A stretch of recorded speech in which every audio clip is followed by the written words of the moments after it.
Hey guys, how are you doing? Hopefully you're having a great day. I'm here with Seb today, and I actually picked up a boat. More on that to come a little bit later. But today we got a little bit of a project ahead of us. Seb over here has rigged over 20 bass boats, so he's gonna help me get all my electronics ready to go for bass season on this guy right here. Right now we're doing it at Seb's place, but next spring the Canadian Tackle Store is going to have a rigging store warehouse. We'll have a facility basically here in Aurelia, and we're expanding where you'll be able to drop your boat into our if you want to call it a warehouse, and we'll rig your boat professionally. We'll have proper electrical wire. You know, you guys are spending thousands and thousands of dollars to go fishing, to rig your boat with electronic that's sending a signal, but so many boats out there are not rigged properly. You're not getting the right signal. So when you're coming to the Canadian Tackle Store next year, we'll be able to, you know, advise you where to put your transducer, or if you want us to install it professionally, we'll gladly do that. Today we're doing a lot actually. We're installing a Thru-Hull transducer, which is right here. We're gonna glue it down with some professional epoxy that comes with a kit. We're gonna install it professionally where it needs to be installed, not in the way of any blitz pump, not getting any interference. We're also chucking the old ram mount away. You know, you hit a wave and you gotta refix your unit. We're installing a Geiger Tech. This is the Pro mount. It's available at Canadian Tackle Store too as well. So when you come, we'll be able to advise you. You bring your boat and we'll be able to advise you how to set it up properly. We'll be able to do that. But today, we're doing this with LB. We gotta install, that's a mega imaging transducer to the jack plate. So it's not attached to your transom. We're not drilling into the transom. And that's what I see is a lot of people will go and drill in their transom, and this 5 years later, it's obsolete. And now you gotta take the screws out and you got 2 holes that you gotta fill. So, you know, strategically placing this, you know, there's no master's degree into how to install electronics.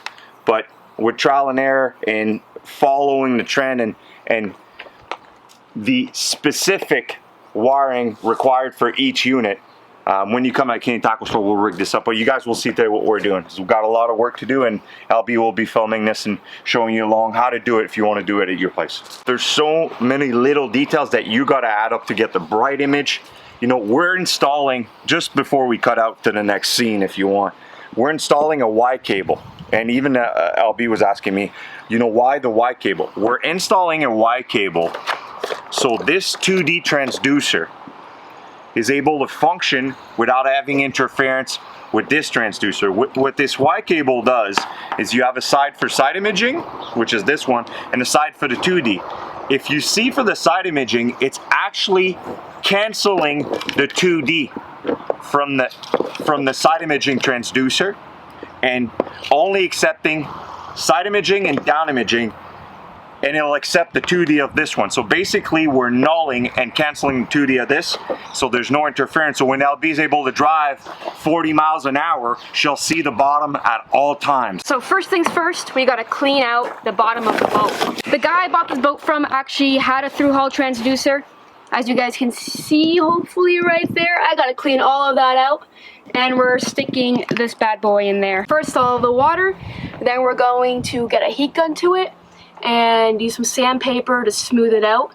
That's step number 1 right there, so let's go do that.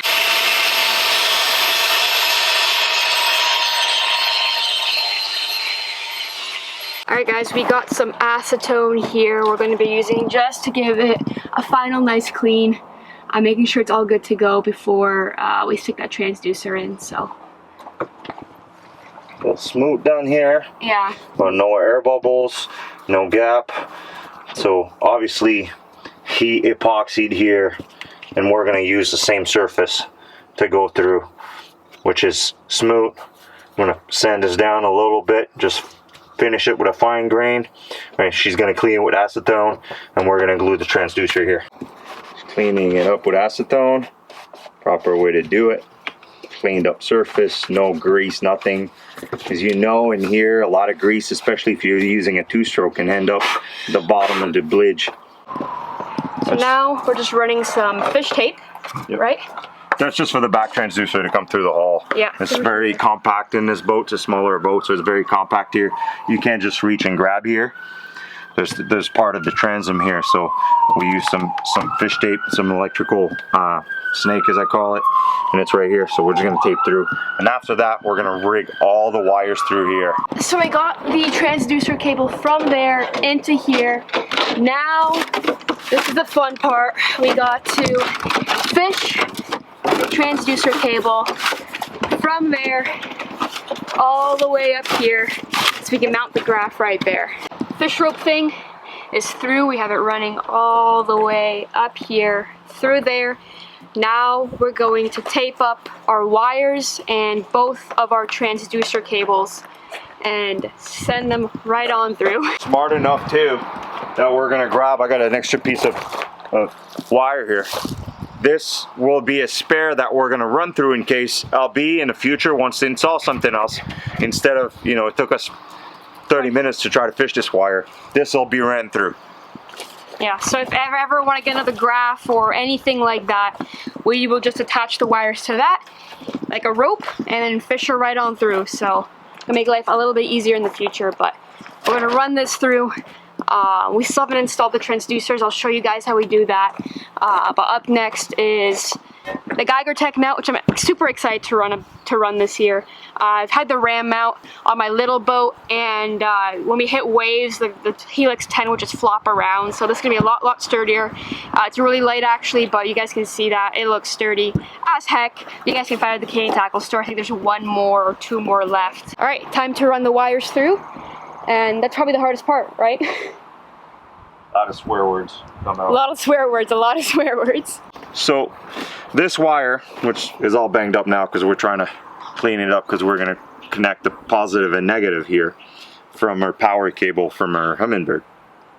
This is a marine grade electric wire, positive and negative, and they're coated with silver so they don't corrode. What happens is most boat companies will rig your fish finder on the current 12-volt electrical system, which is hooked up to your gauge, your bridge pump, your trim, everything. It's terrible. It's the wrong gauge wire.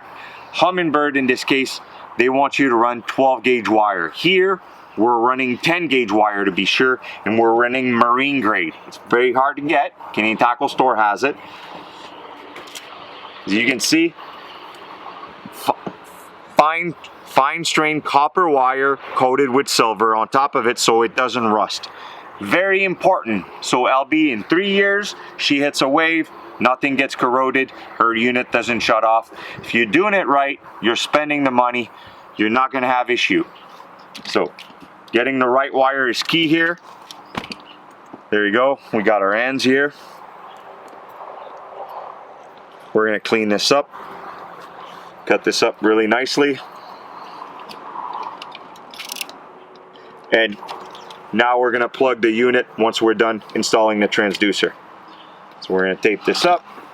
So having the proper wire rated that's capable of marine, meaning it's going to get wet and not corrode, is very, very important. Unfortunately, most boat companies, even if you buy new now, don't even run this for your fish finders, as I mentioned. They'll run an 18 gauge wire in all your gauge, your bridge pump, your fan, if you got a fan in your compartment, the new boats have that. All your electronics are ran into that, and that creates interference for your fish finder. So now when LB goes out, she has a dedicated electrical wire with the proper gauge, marine grade to the battery. When she goes out, she'll have no interference even when she gives gas, even when she's on the trolling motor, and she'll get the proper return as she should when she's fishing. All right guys, now it's time for the transducers. We'll take you back and show you guys what we're gonna do. Done! Done? Transducer shield. Great product. That's 350 bucks USD right here. Sometimes it's not needed. And if it's needed, then we'll make you a custom plate. It's not gonna be $350. That's obsolete if you gotta change your transducer. So I offered it to LB, this fits our transducer, but it's a lot of money. So we're doing a custom mount. It's a lot better. either way, you got to drill a hole into your jack plate if you have a jack plate. If you don't have a jack plate, there's a transducer saver plate that we can glue on the back of your here, and you can drill as many as you want without drilling through your fiberglass. So what we're going to do is her transducer are going to come on here. We're going to bolt this on, this is factory from Humminbird, and we're going to come and install it right here. Right, so we don't have to drill through our nice fiberglass and create stress crack, or water could get in there. So we're going to mount it right here. What I'm going to do is I'm going to drill a hole here, and we're going to bolt it through. It won't move. That's how it's set up on my Ranger. That's how I've set it up on other people. I think that's a lot more friendly for the pocket too as well. So we're going to mount it right like this here. And realistically, if we didn't have a transducer saver plate or jack plate, you could mount it here, right? But if you're going to hit anything, you're going to tear out all 3 boats, damage your transom, get water in there. Here, if she's not going to hit anything. If she's going to hit something, well, it's going to shear the bolt off here or the bolt off here, and she's going to lose her transducer instead of damaging your transom. So we're going to install it right like this, and then we're going to level it out so she gets the perfect image. Seb got her on there. As you can see, that is not going anywhere. It's only a 17.5 foot boat, so it's not like I'm going to be taking it in 4-footers or anything like that. Hopefully, fingers crossed, I don't get stuck out there. But that's the Mega Imaging Transducer. And up next, we got the Thru-Hull right here that we're going to be mounting. Bro, what are you doing? What are you doing? Why is there an X-Acto knife on my transducer? Okay, so here's the thing. When you're installing this transducer, it's a very smooth surface, very flat surface. We're going to epoxy it. What happened, it's really hard for the epoxy to bond to this. But if I'm scratching the edge like this, not too deep, I'm not scratching the flat surface here, but if I'm scratching the edge, it'll give something the epoxy to hold on to. Because what's going to happen over time, especially for LB, she's a 3-season fisherman. Obviously, you don't go ice fishing with this. But if you go in the fall and you're going to get water in your bridge area, water's going to try to seep under. And then it'll freeze, it'll expand, and over time this will pop off. And this will become a yearly thing where she'll need to re-epoxy or transducer. So what we're gonna do is we're gonna make sure we're gonna build a little container around so that water doesn't go around, and that epoxy has got some groove to attach to it. Now I got grip, so it's not a smooth surface, right? So just the little grooves, that helps with the epoxy grabbing the transducer. Little tips and tricks. Okay, so this is how the Humminbird epoxy comes through. You remove this, and it's a 2-part epoxy. Once you mix it together like this, the white's easier to mix. One is a hardener and one is a resin. The resin mixes with the hardener over time, and the resin will become hard. It's like an activation. You make sure you mix it well together. If you get pockets of hardener and pockets of resin not mixed properly, you'll get a softer bond, which is no good. We want to really mix this up pretty good. Now this epoxy is very, very, very, very, very, very sticky. Be careful. This is tricky. Yeah. So LB's gonna remove this. Make sure there's no deposit. I'm gonna squeeze some here a little bit. Oh, I'm falling.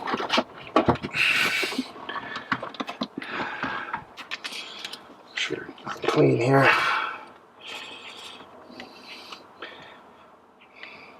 And I want to make sure there's no bubbles whatsoever.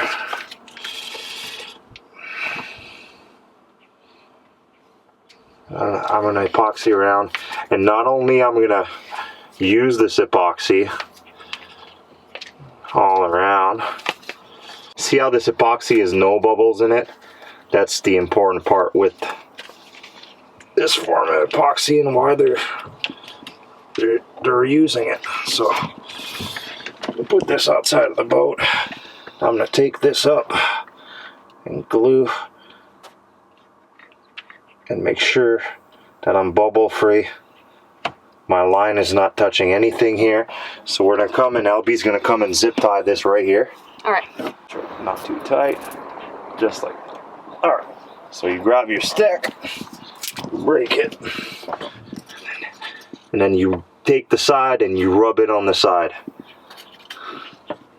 You bring it back up like this.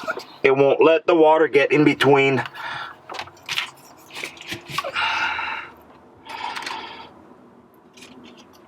Butter it up on the side, on each corner, if you will, and get it in those grooves that we made so it'll never come back up.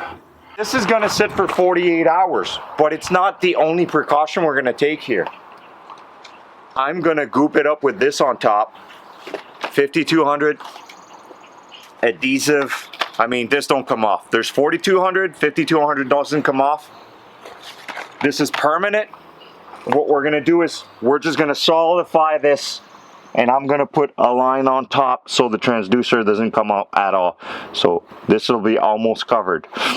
This will be done. We don't want to touch this anymore. We're done here. We don't want this transducer to move anymore. So once you're done with this, you want to make sure that there's no movement, nobody's pulling on the line while it's curing. 48 hours at room temperature. If it gets in the minuses at night, it's not going to cure on time. You might need 72 hours. All right, guys, so the hardest parts are done. We got the mega side imaging transducer on. We got the sonar transducer, I guess, Thru-Hull transducer epoxied on, almost fully. And then we just got the mount left, and that's about it, right? Yeah. That's it, I'd say. So now we got to mount your mount, and I did you a little something. You haven't seen it yet. I get cut to the next scene. Little rubber pad helps. So we made this. It's also taking the vibration and scratching your hull. We're gonna bolt this through, and we're pretty much done. That's the power cable that's gonna be running to the unit. You guys can see it at the top over there, and we're just attaching it to the main power cable, I guess. Running through here. That's running all the way to the back to my battery. Yeah, exactly. And I'm making new ends here. These heat shrink tubes have gel inside of them, so once you shrink them, the gel melts, and it won't let for moisture to get in there and to corrode these. One done. Connect this one together. So this power cable, at the end of it, as you noticed, we have no fuse here. Humminbird will send your power cable with a fuse. With this power cable, instead of having the fuse stuck in here close to the moisture, we have a fuse on our powering harness at the end close to the battery. And you're able to change the fuse to what you want. In this case, we need a 5 amp fuse, which is what it's rigged up with.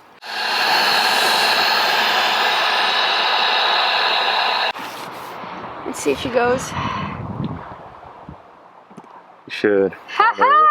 Look at that. And look at this. This is the difference between a ram mount doing a good job or a half job. You hit a wave.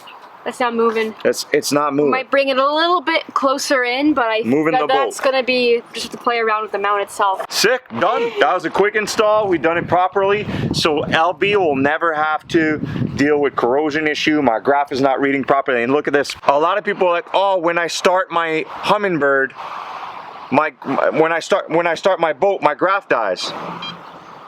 Well, we have 12.3 volts here. That means that's the identical reading to the battery. The battery has 12.3 volts. If we were rigged the power to all the electrical connection that are powered here to 12 volt, we would probably get 11.6, 11.5, because there's not enough space for the current to go through and power this. We're powered direct to the battery now with a fuse. You have 12.3 volt. Your graph's not going to shut off when you try to power in the engine. You're not going to get interference from all these clusters, the bridge pump, the horn, your radio if you have a radio. It's rigged properly. Nice little rig, man. I mean, Thank you. when I was your age, I wish I had something like that. I mean, you work hard for that stuff, so you deserve it. I'm excited. I'm Got a excited. boat flip some 6-pounders in that soon. I'm excited, dude. We're all set for bass opener out now. Huge shout out to Seb and Canadian Tackle Store for helping me out. Again, I'm gonna leave links to all that stuff down below in the description. And next spring, you will have the rigging station set up. Yeah, we're gonna have a full warehouse. We'll be able to accept 2 21-foot boats. We'll be able to keep them in-house and rig them properly, professionally, by a licensed electrician, not just me. So I'm in partner with somebody else, and you guys will see. So come check us out. Click and like and subscribe LB's video. That's very important. Thanks a lot, guys. All right, guys. I'll see you in the next one. Hopefully, a lot of big fish to come. Let's go.